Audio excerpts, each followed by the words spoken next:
أنا العبد الذي كسب الذنوب وصدته الأماني أن يتوب. أنا العبد الذي يضحى حزينا. بسم الله الرحمن الرحيم. الحمد لله رب العالمين، والصلاة والسلام على رسوله الأمين وآله وصحبه أجمعين. أما بعد. Assalomu alaykum va rahmatullohi va barakatuh. Butun borliqni yaratgan va bu borliqdagi hamma mavjudotni inson uchun xizmat qildirib qo'ygan Alloh subhanahu va taologa hamd va sanolar bo'lsin. Va insonlarni behudaga yaratilmaganligini, balki buyuk bir ish uchun yaratilganligini va bu omonatni kim yaxshi o'tasa, Alloh unga jannatda ko'z ko'rib quloq eshitmagan ne'matlarni tayyorlab qo'yganini, kimki Allohning aytganlariga qarshi yursa, unga qattiq uqubat borligini xabarini bergan Rasululloh sallallohu alayhi va sallamga va ahli oilasiga va ashablariga salovat va salomlar bo'lsin.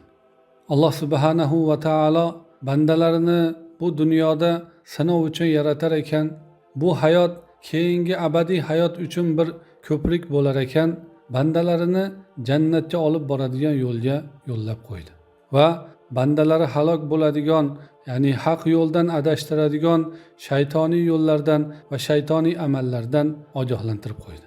Mana shunaqa insonlarni Allohning rahmatidan uzoqlashtirib, balki Allohning qahriga uchratib halok qiluvchi eng katta gunohlardan biri ota-onaga oq bo'lish. Rasululloh sallallohu alayhi va sallam aytadiki: "Ala unabbiukum bi akbaril kabair?" Qulna bala ya Rasululloh. قال الإشراك بالله وعقوق الوالدين. وكان متكئا فجلس فقال: ألا وقول الزور وشهادة الزور، ألا وقول الزور وشهادة الزور، فماذا لا يقولها حتى قلت لا يسكت. Sizlarga katta gunohlarni eng kattalarini xabarini beraymi dedilar. Sahobalar ha ya Rasululloh deyishdi. Shunda Rasululloh aytdiki, Allohga shirk keltirish va ota-onaga oq bo'lish dedilar.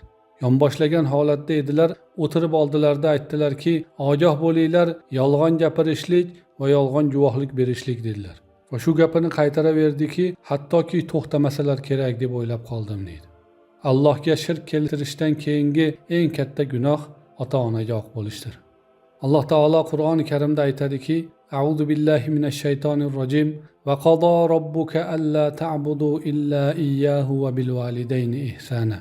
إما يبلغن عندك الكبر أحدهما أو كلاهما فلا تقل لهما أف ولا تنهرهما وقل لهما قولا كريما. Robbingiz yolg'iz o'ziga ibodat qilishlaringizga va ota-onaga yaxshilik qilishga buyurdi.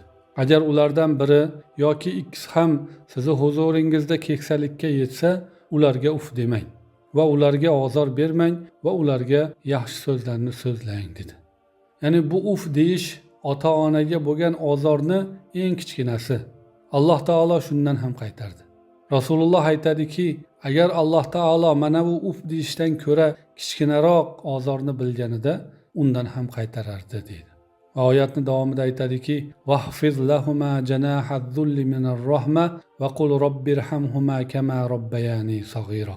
Ularga hokisorlik qanotingizni pastlating va aytingki, Robbim, ular meni go'dakligimda tarbiya qilganlaridek sen ham ularga rahm qilgin deng.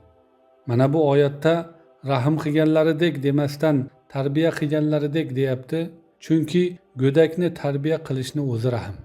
Go'dak ovqatini o'zi yeyolmasa, suvini o'zi icholmasa, hech narsa qilolmasa, unga qarashlik uchun albatta rahm kerak bo'ladi. Alloh taolo nega ota-onaga yaxshi gapirish, ularni ranjitmaslik, ularga hokisor bo'lishlikka buyurdi-yu, ota-onaga shu ishlarni farzandiga qilishlikni buyurmadi?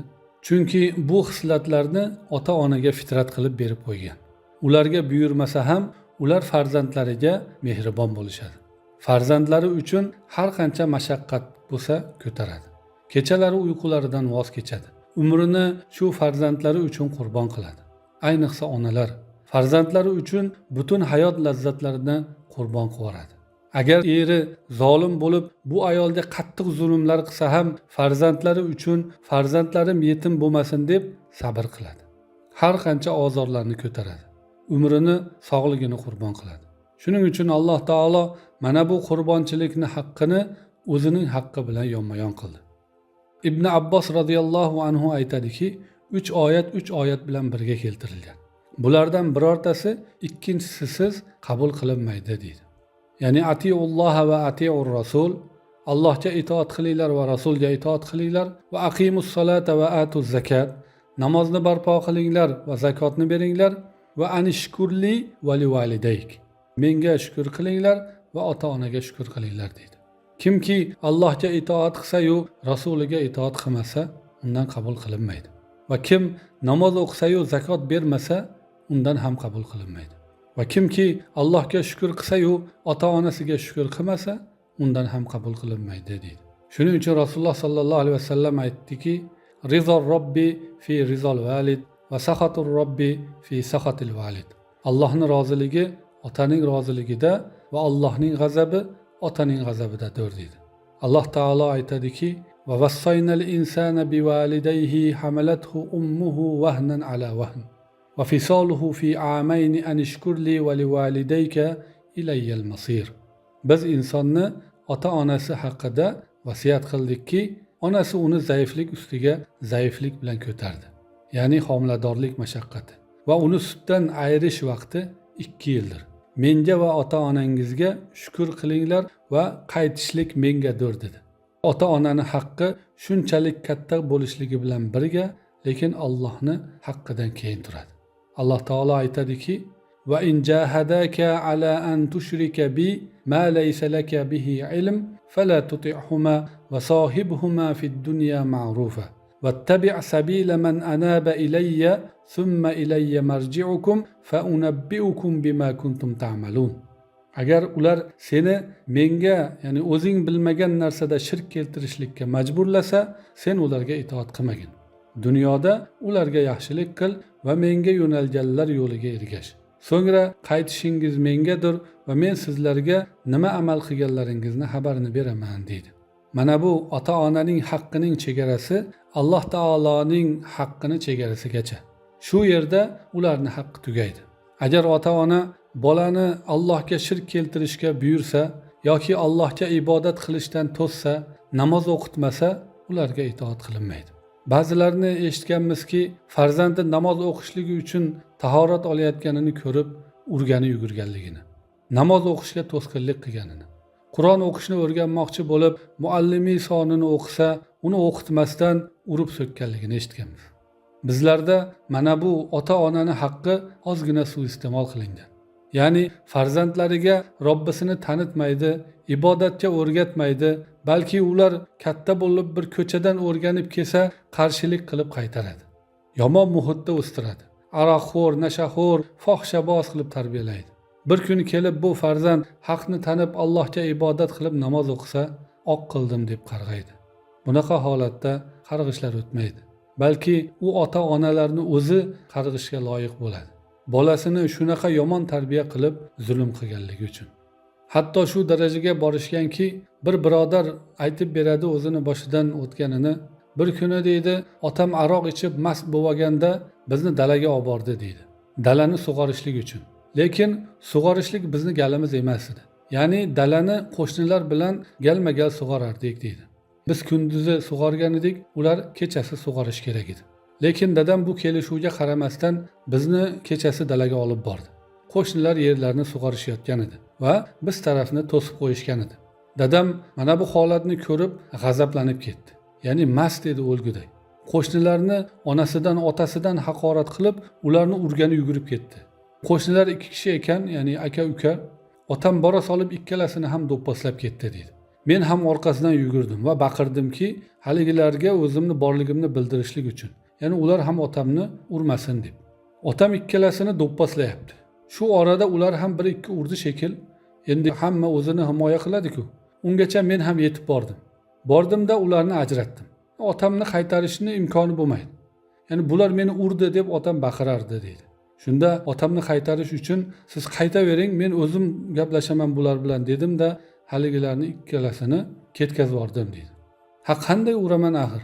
100% ayib dadamda bo'lsa, ularga nohaq zulm qilib, haqorat qilayotgan bo'lsa, qanday qilib otamga qo'shilib ularni uraman?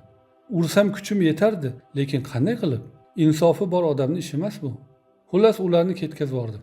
Buni ko'rib deydi, otam o'zimni do'pposlab ketsa bo'ladimi? Yani oq qildim, sendek bolam yo'q deb qarg'aydi. Sen ularni urmasdan ketkazib yubording, seni oq qildim deydi. Subhanalloh. Bunaqa qarg'ishlar o'tmaydi. Qanday qilib birovga zulm qil deydi-yu, qilmasang oq qiladi. Bu nihoyatda muhitni buzilib ketganligi. Ota-onalar eng avvalo farzandlarni chiroyli tarbiya qilsin. Allohni tanishsin, farzandlariga ibodatgo'y bo'lib katta bo'lishliklariga imkoniyat qilib bersin. Shunaqa farzandlar ota-onasini ranjitarmikin? Boshida ko'tarib yuradi. Qanday ham qilmasinki, bularni roziligida olamlarni Robbisi Allohning roziligi turgan bo'lsa.